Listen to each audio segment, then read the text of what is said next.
if you want to grow and most probably double your account, then I've got a few tips that I'm going to be sharing with you and a few strategies that I can share with you so that you'll be able to do that faster, right? So you can be able to do that in a proper way, right? So first of all, the first tip, I'm just going to share some tips first of all, right? So the first tip that I can give you is always trade with the trend, right?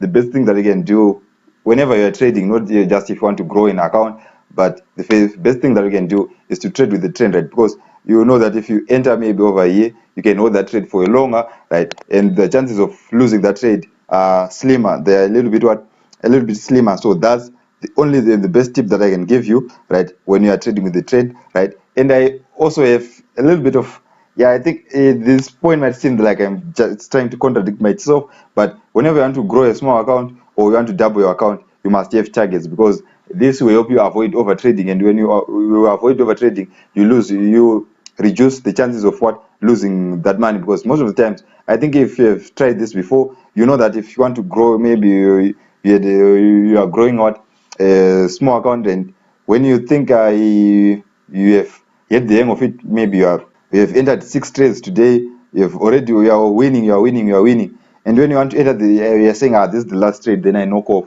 right? That most of the times, that last trade will give you you will lose that trade, and maybe it will just reduce the profit that you had, and you want to go back in the market and you want to reverse trade, right? So and when you are trying to reverse trade, you lose even more money. You're back to break even, or you have even gone in loss, right? So that just makes you more and more emotional, and you have to control emotions, right? So having targets and having a trading plan will help you control your emotions, right? So have a trading plan.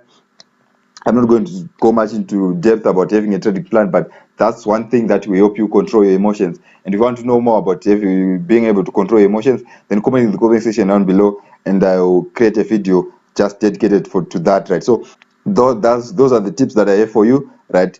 Now let's jump into the strategy. So you can use any strategy if you want to grow a small account. That's the best thing of all. As you can use moving averages, you can use Zonflips, order blocks, whatever strategy that you are using currently. You just have to stick with that. Right? But I'm just going to share some of a few more examples, a few more strategies that I'm using that I can use so that you can grow your small account. Right? So first of all, what do you have to look for in that strategy, right? So I most probably prefer strategies that give you multiple chances to enter, right? So strategies that setups or strategies that repeat themselves time and time again, right? So those are the best strategies, right? Unlike a strategy that you see it once a month or once a week or even once a day, having one entry a week, imagine you will be able to grow that account or that or to double that account, right? So a strategy that set up or a pattern that repeats itself over and over again, right? So in today's video, I'm going to share with you some of the strategies that for me, I see that they repeat themselves over and over again. So I already have my moving averages over here, so let me just show you the moving average strategy first of all, right? So if I want to trade with the trend, by the way, so over here we've got a breakout market structure over here, and also have our moving average over here, and our 200 moving average is on top of the candlesticks, which means that it's pushing the market down. Is so like it's a downtrend. If the 200 moving average is on top of the candlesticks, we are going down, and if the 200 moving average is below the candlesticks, we are going up, right? So I've got over here, I've got the 200 moving average and the 50 moving average over here. Both are exponential, right? Now what we want to see right over here is a pullback to the 50 moving average, and then we will be able to take our entries, right? So as you can see, there are how many pullbacks are there to the 50 moving average over here? We've got 1, 2, 3, and then this is a breakout, so you don't end over here. So there are three entries over here, but then again, remember, you won't get this many entries all the time, because let's check over here for this uptrend over here. We only had one touch over here, and maybe 2 touches over there, 3, right? Yeah. So there doesn't mean that you get entries each and every time, right? So when you get them, you have to maximize on those entries, right? So that's the first strategy that you can use, and you can also use zone flips, right? So if you want to learn more about zone flips, I would suggest that you watch my video on zone flips and price action, right? So I think it's called the Ultimate Price Action Guide for Beginners.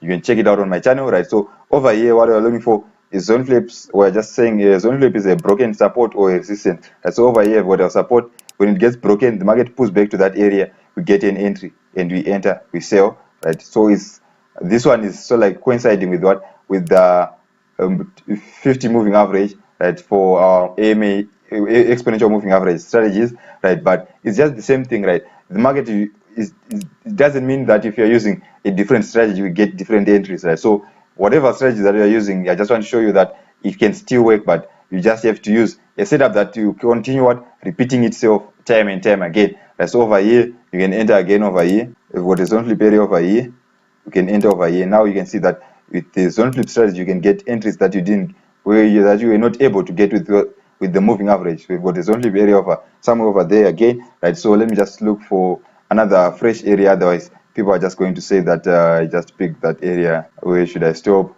Maybe I should stop over here, but though this one is almost just similar to what we are seeing over there, right? But over here, as you can see, now we're not testing the 50 moving average. Right over here we've got what, a support area over here. It gets broken, and when the market pulls back to that area, we are looking for our selling opportunities. Right over here the market broke past it, so it tested the 50 moving average. It didn't come back to what, test the zone flip area. Right over here we've got a zone flip area over here, we've got a mini support over here and a support over here. When it gets broken, the market pulls back to that area and we sell, and it was still it was where the 50 moving average also was, right? So over here again we've got a support area, support, right? Gets broken, retest that area and we enter. As you can see right over here there's no moving average, so if you're using the zone flips you can be able to get what, a few more entries than a person who's just using the moving average for entries, right? So over here we've got support area over here, breakout, a little retest, and you continue going down, right? So that's just what you'll be looking for in a zone flip, right? Then the other strategy that you can use, though this one is a little bit for scalping, right? But I don't like you using this to grow a small account, because most of the times you end up over trading, right? So I'm going to be adding the parabolic SAR over here, right? Just the default settings, click OK, right? So we're just trading in line with the trend also, right? So but this strategy is actually better, because even if you don't know much about candlesticks and all that stuff, you just get an entry, right? So what we're going to be looking for over here is, we're in a downtrend, right? So we're looking for selling setups. We're in a downtrend, remember, because of the moving average, or the 200 moving average is on top of the candlesticks, right? So we're going to be entering for your sell trades when the dot appears above the candlestick, right? So over here we've got an entry over here and we hold. Let me just zoom in so that it becomes a little bit easier for us to see, right? So over here we enter over here, right? So it was this candle over here, that's when we enter, right? We hold and exit when the parabolic dot appears below the candlesticks also, right? We enter again over here when it appears above, right?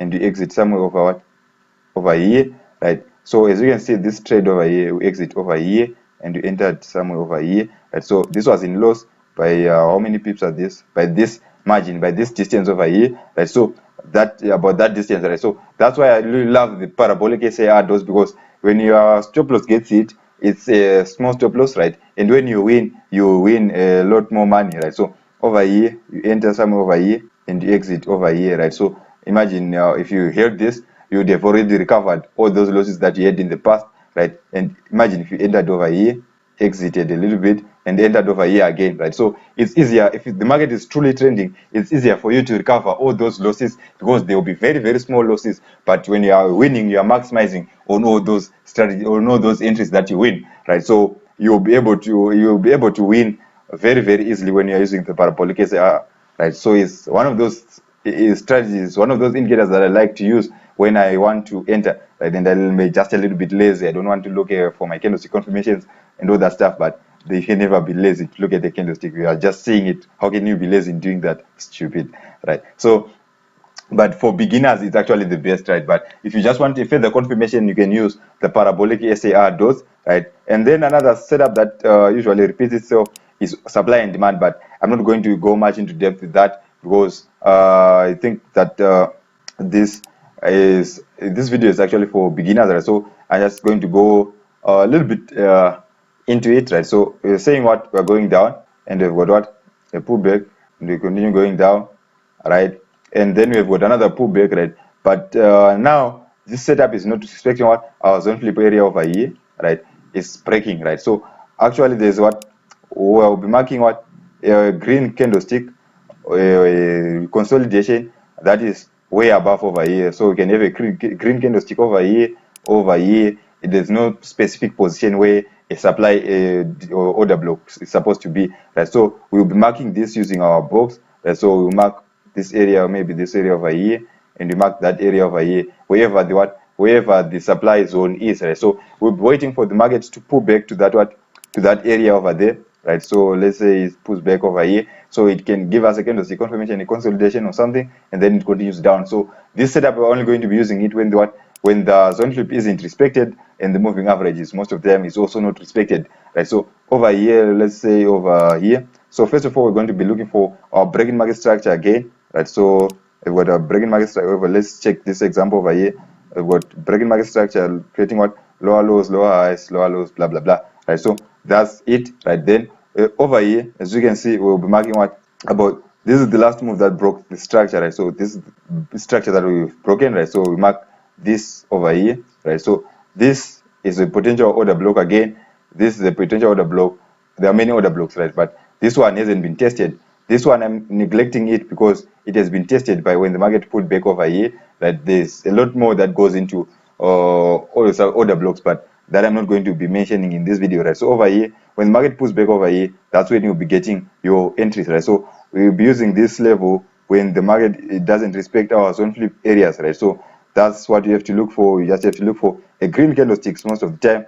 That so let's see over here, right? A green candlestick, right? When the market is going down, right? So any green candlestick, even this over here, it was a supply area. This over here is a supply area, right? And this over there is also a supply area over there. Starting over here, it's actually the one that was expected, right? But when another block somewhere over here again, right? So whenever those zones aren't respected, we will be entering using our order blocks, right? So that's if you want to learn more about order blocks or Fibonacci, because the Fibonacci is sort of like just the equivalence of the order block. So if you want to learn more about that, then I suggest you watch one of these videos next.